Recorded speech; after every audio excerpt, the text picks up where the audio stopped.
Hello friends, we learned last lecture movements of the body first lesson. In this lesson, we learned movement of the body, the movement of the legs. आपण या last lecture मध्ये पायाच्या हालचाली कोणकोणत्या हे आपण शिकलो आहोत. Now today we will learn movement of the arms. आज आपल्याला शिकायचं आहे की हाताच्या कोणत्या हालचाली असतात ते आज आपण शिकूया. Second point, movement of the arms. The hands are the most important parts of our arms. आपला हात हा आपल्या बॉडी पार्टचा एक मुख्य भाग असतो. ते आपल्याला माहितीच आहे. We move our hands very often. That means आपण आपल्या हाताचा उपयोग हा नियमितपणे किंवा वारंवार करत असतो. We pick up things with the help of our hands. Similarly, we are able to write, eat our food and do a lot of other works with our hands. तर बघा, आपण आपल्या हाताने वस्तू पकडण्यासाठी आपल्याला मदत होत असते. तसेच we are able to write म्हणजे आपण आपल्या हातामुळे लिहिण्याची क्षमता आपल्या हातामध्ये असते. eat our food आपण जेवण आपल्या हाताने करत असतो हे आपल्याला माहितीच आहे. we lot of other works इतर वर्क सुद्धा आपण आपल्या हाताने करत असतो. We are able to bend our wrist and elbow.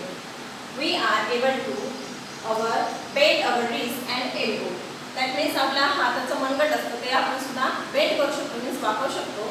and elbow हे सुद्धा आपण वाकवू शकतो, बेंड करू शकतो.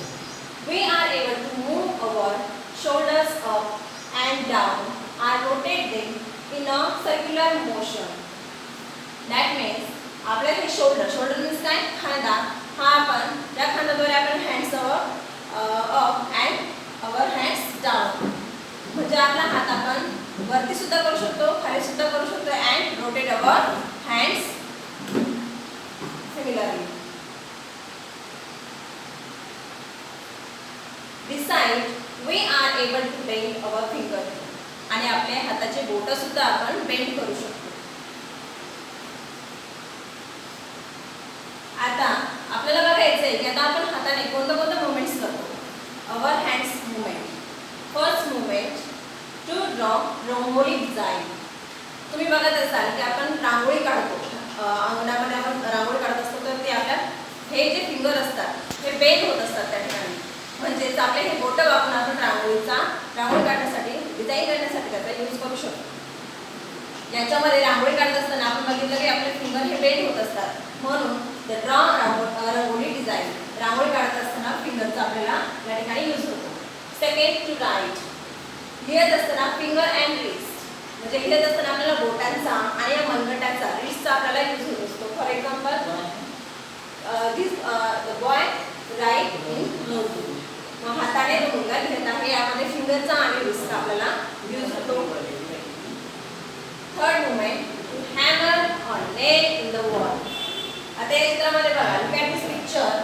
The boy hammer to nail in the wall म्हणजे भिंतीवरती तो खिळा, नेल म्हणजे काय खिळा आणि हॅमर मीन्स हातोड्याने खिळा ठोकण्यासाठी आपल्याला मदत होतो. या ठिकाणी फिंगर्स रिस्ट अँड एल्बो.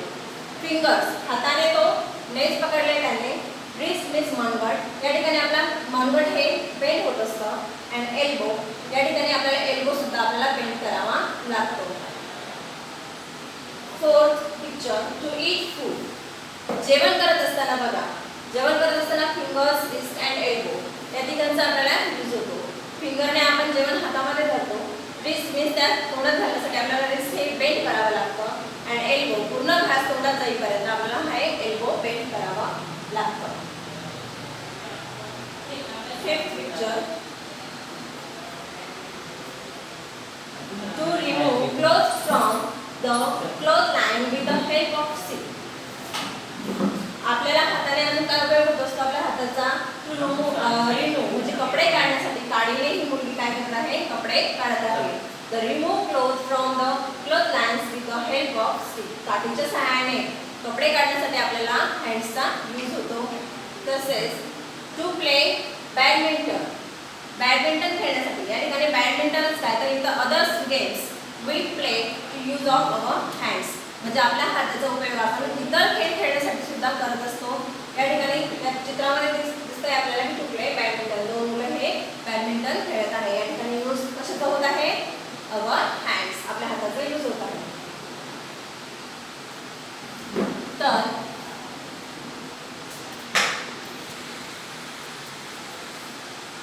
तर हे झालं मुवमेंट ऑफ अवर हँड्स. आता कोणत्या कोणत्या मुवमेंट्स आपण शिकलो? First draw rangoli, second write, third to hammer a nail in the wall, fourth to eat food, fifth to remove clothes from the clothesline with the help of stick, and last to play badminton. They are 6 movements of our hands. So next movement, the movement of the neck. मानेच्या हालचाली. या अगोदर आपण बघितलं movements of the legs, movements of our arms, हाताच्या हालचाली आणि पायाची हालचाली बघितल्या. आता आपल्याला बघायचंय मुवमेंट ऑफ द नेक, मानेच्या हालचाली. We use our neck to look toward to right side, the left side, up, down, and little toward the back. तर मानेचा उपयोग आपल्याला माहिती आहे कशासाठी असतो? Look toward the right side. Right side म्हणजे उजव्या साइडला बघण्यासाठी, लेफ्ट साइडला बघण्यासाठी, अजून अप अँड डाऊन म्हणजे उजव्या साइडला आपण जेव्हा एखादी वस्तू बघायची असेल, एक उजव्या साइडला असेल तर आपण ती बघण्यासाठी पूर्ण फिरतो का, पूर्ण मूव्ह होतो का? असं नो. फक्त आपण आपल्या मानेची हालचाल करतो. Movement of our neck, right side, left side, up side and down side. खाली बघायचं असेल तर आपण खाली मान वळवतो. पूर्ण वागतो का? असं नो. तर आपण फक्त आपली जी मान असते ती आपण खाली बेंड करत असतो. First picture, look at the picture showing the movement of neck. आता या चित्रांमध्ये आपल्याला दिसत आहे की मानेचा उपयोग काय होणार आहे. First to look towards the left side. Left side, look at this picture. She is toward left side. ती मुलगी लेफ्ट साइडला टॉवर्ड करत आहे म्हणजे वळून बघत आहे. कशाद्वारे? तर अवर नेकच्या मानेद्वारे ती मागे वळून बघत आहे. The look, second picture, to look toward the right side. This boy toward the right side. हा मुलगा जो आहे तो काय करत आहे? राईट साइडला वळून बघत आहे. Third picture, to look a little behind. हा जो मुलगा आहे यामध्ये काय करत आहे? थोडंसं मागे, बिहाइंड मीन्स मागे, थोडंसं मागे वळून बघत आहे. Fourth number picture, to look up.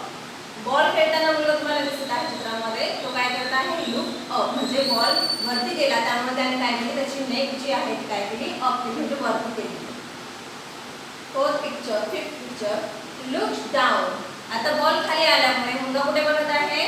Look at down, खाली बघत आहे. Sixth picture, the move the neck in a circular movement. आता या चित्रामध्ये मुलगा काय करताना दिसत आहे आपल्याला? The move the neck circular movement. Circular means काय? गोलाकार त्याची मान वळवत आहे याप्रमाणे. तर this is the six movement of our neck. Very important. Neck is a part of very important for our body. आपल्या शरीरासाठी जसे अनेक पार्ट हे आपल्याला महत्त्वाचे असतात तसंच मान सुद्धा आपल्याला महत्त्वाची असते. Next movement of the waist. Waist means काय? आपली ही कंबर. तर कमरेचे काय उपयोग असतात ते आपण बघूया किंवा त्यांच्या काय हालचाली असतात ते आपण आता बघायचंय. We move our waist to bend forward. म्हणजे काय? फॉरवर्ड मीन्स काय? पुढच्या बाजूला वाकणे. To move our waist to bend forward म्हणजे आपली जी वेस्ट असते ती काय करायची असते? फॉरवर्ड, पुढच्या साईडला वाकवायची असते. For example this type. Next backward, मागच्या साईडला वळवायची असते. To turn our body toward the right side and left side. For example this type. Look at the picture showing the movement of the waist. To bend forward. Look at this picture. The girls